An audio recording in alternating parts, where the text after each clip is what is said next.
अस्सलाम वालेकुम नाजरीन, मैं वली खान कंस्ट्रक्शन चैनल से एक नई वीडियो के साथ आप सबके सामने हाजिर हूँ। आज जो चीज़ हमने डिस्कस करनी है वो है बिल्डिंग लेआउट। बिल्डिंग लेआउट से क्या मुराद है कि कोई भी बिल्डिंग जब आप बनाते हैं तो जब ड्राइंग तैयार होती है तो उस ड्राइंग के हिसाब से सेम वही चीज़ जो ड्राइंग में बनी है उसको आपने ज़मीन पे किस तरह ट्रांसफ़र करना है, वो भी एग्जैक्ट डायमेंशन और उसकी जो भी मेजरमेंट है उसके हिसाब से। अब जब आप लेआउट करते हैं तो उसका तरीका क्या है और उसकी रिक्वायरमेंट क्या है। लेआउट जब हम करते हैं तो उसमें सबसे पहले जो रिक्वायरमेंट है हमें वो है कि आपके पास ड्राइंग होनी चाहिए, क्योंकि आपने तो लेआउट ड्राइंग से करनी है।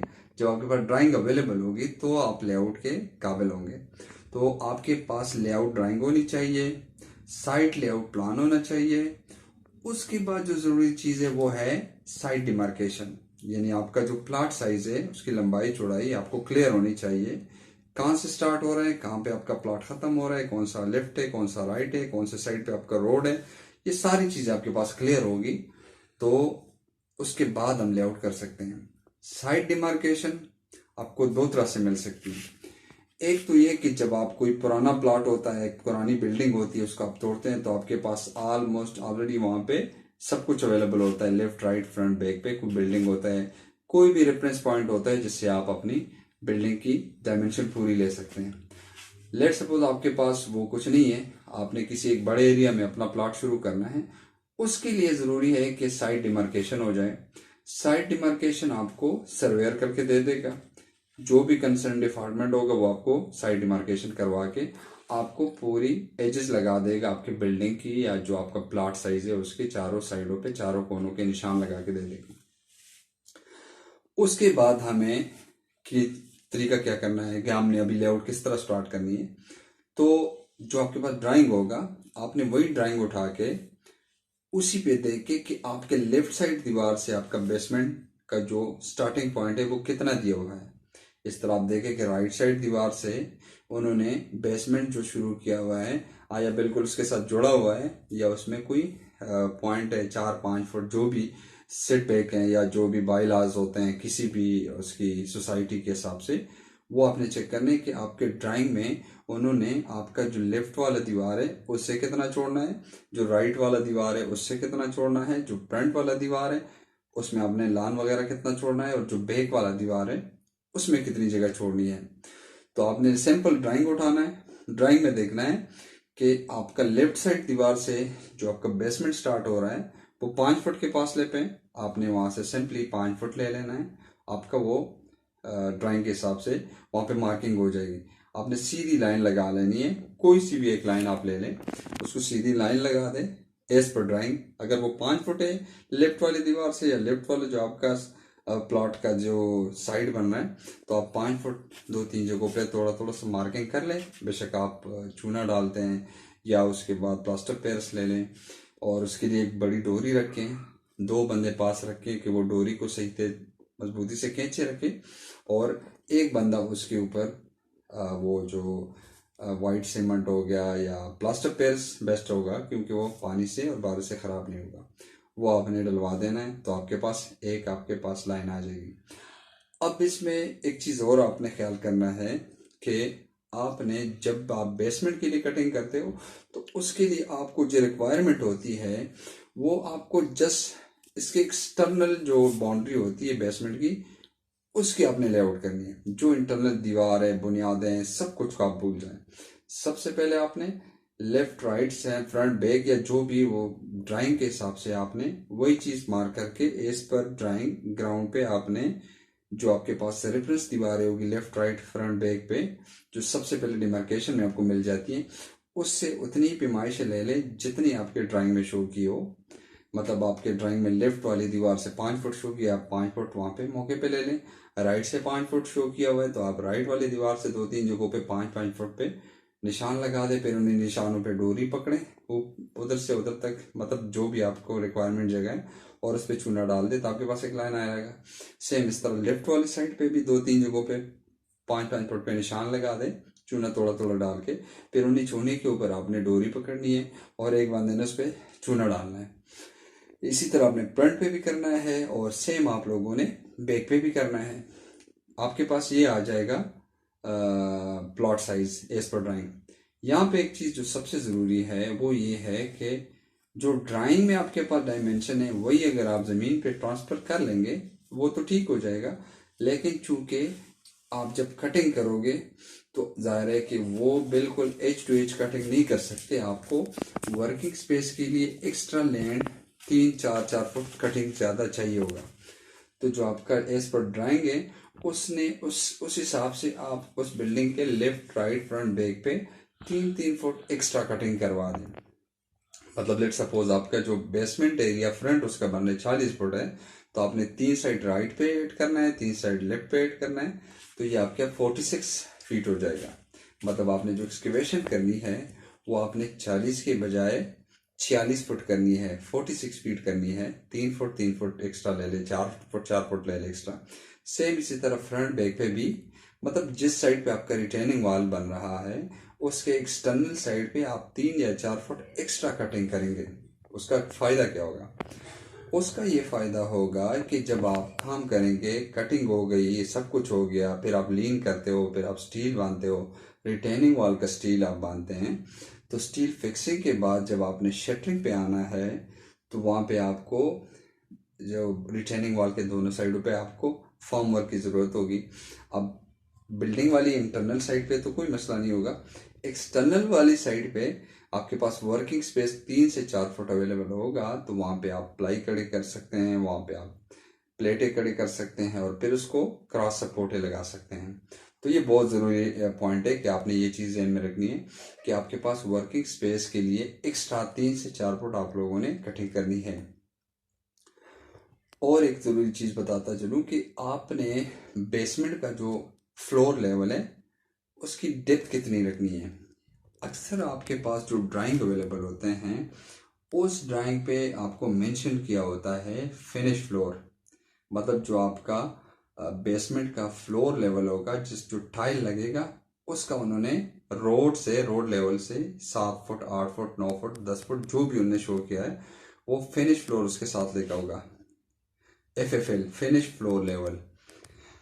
अब आपने कटिंग फिनिश फ्लोर लेवल के हिसाब से नहीं करनी, फिनिश फ्लोर के साथ आपने स्ट्रक्चर की ड्राइंग देख लेनी है और वो देखना है कि फिनिश फ्लोर से आपका जो फाउंडेशन लेवल है नेचुरल सरफेस से वो कितना डाउन उन्होंने मेंशन किया हुआ है। अक्सर वो मतलब मुख्तलिफ होगा डिज़ाइन के हिसाब से, अगर लेट सपोज 4 फुट होता है 5 फुट होता है जो भी होता है, तो आपने जो क्लियर हाइट रोड से फिनिश फ्लोर तक है वो प्लस नेचुरल सरफेस से फाउंडेशन के बेड तक जो एरिया बनता है 3 फुट 4 फुट वो आप लोगों ने इसमें ऐड करके इतनी डिगिंग करवानी है। और ये भी ख्याल रखें, लेट सपोज कहीं पे ड्राइंग में आपके पास फिनिश फ्लोर से फाउंडेशन लेवल के बिल्कुल बेड तक वो 2 फुट दिया हुआ है, तो आप कोशिश करें कि आप 2.5 फुट रखें। मतलब आप 1.5 फुट ना रख के 2 फुट भी ना रखें, 2 फुट चलो फिर भी चल जाएगा, 2 फुट से कम ना रखें। उसका ये फ़ायदा होगा जब आप चुनाई करके ऊपर आ जाएंगे और आपका फिनिश फ्लोर लेवल आ जाएगा, तो जो आपके पास सेट बैक होंगे लेफ्ट राइट पे जो गलियाँ होंगी और जहाँ पे आप लोगों ने सीवरेज पाइप लगानी है या अपने जो भी टैंकियाँ वगैरह बननी है तो उसमें स्लोप भी आप देंगे, तो फिर आपके पास इतनी स्पेस होनी चाहिए, हाइट होनी चाहिए कि जिसमें आप पाइप भी लगाओ, उसकी थिकनेस कम से कम चेंज तो होगी।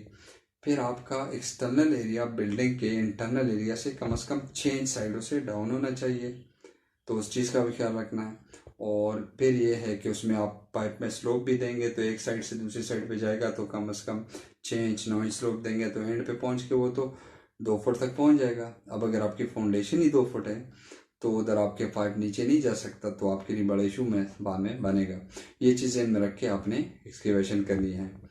तो इसके साथ साथ आगे जो भी बिल्डिंग के हमारे स्टेप होंगे वो मैं सारा आपको बताता जाऊंगा।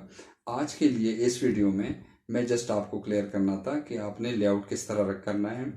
अब फिर आपको मैं ज़रा साइड पे लेके जाता हूँ और उधर आपको बताता हूँ कि साइड पे आपने इसको कैसे इम्प्लीमेंट करना है, किस तरह आपने पैमाइशें लेनी है, किस तरह आपने एक्स्ट्रा वर्किंग स्पेस के लिए वो 3 फुट या 4 फुट जो भी आप यूज़ करते हो वो ऐड करते हैं।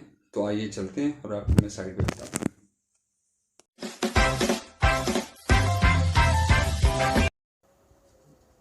जी नाजरीन, जिस तरह आप देख रहे हैं कि हम एक साइड पे अभी हमारी लेआउट का काम स्टार्ट है और ये जो हमारा एक्सटर्नल लाइन है जिसमें 3 फुट हमने एक्स्ट्रा वो इंक्लूड किया हुआ है वर्किंग स्पेस के लिए।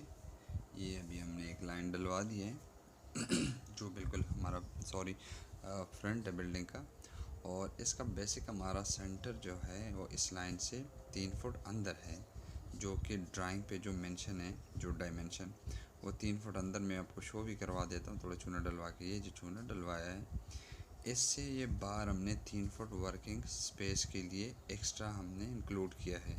हमारा जो बेसिक दीवार था वो उससे अंदर आ रहा था एज पर ड्राइंग। ये जिस तरह मैंने आपको पहले बताया कि आपको 3 फुट एक्स्ट्रा रखना चाहिए, तो इसी तरह अपनी कोशिश करना है कि ये अभी इस साइड में हमने चूना इसलिए नहीं डाला कि ये साइड हमारा फ्लश कटिंग होनी है इस दीवार के साथ। जो हमारा लेफ़्ट साइड पे दीवार है या घर है जो भी है, यहाँ पे हमारी बिल्कुल फ्लश कटिंग हो कि हमारा रिटेनिंग वाल इसी लाइन पे आएगा। तो इसकी ज़रूरत नहीं है क्योंकि हमने ये पूरा एक डिगिंग करनी है। ये हमारा बैक पे आके राइट साइड वाला दीवार ये आपको शो कर रहे हैं कि अभी ये हमने 3 फुट, अगर आपको दिखाई दे रहा है वीडियो में, तो ये हमारा सेंटर वो रहा और ये इससे हमने एक्स्ट्रा 3 फुट वर्किंग स्पेस के लिए ऐड किया हुआ है बैक पे भी, ताकि इसमें हमें आसानी रहे शटरिंग वगैरह लगवाने के लिए। इसी तरह ये बाकी जितने पॉइंट हैं इन सब में हमने यही किया है कि हमारा जो मेन इसका सेंटर है उससे हमने 3 फुट इसको एक्स्ट्रा बाहर रखा हुआ है वर्किंग स्पेस के हिसाब से।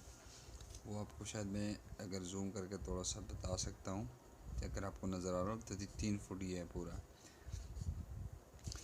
इस तरह आपके जितने भी दीवारें होंगी एक्सटर्नल लाइन बेसमेंट के लिए, आपको नज़र आ रहा होगा शायद ये भी हमने 3 फुट से एक्स्ट्रा इसकी हमने वो चूना डलवाया है ताकि इसका आपको आसानी से अंदाज़ा हो जाए। अभी आपको नाजरीन मैं बताता हूँ, हमारा जो ये आउटर लाइन है और ये हमारा सेंटर है, तो ये 3 फुट का हमने एक्स्ट्रा वो ऐड किया हुआ है।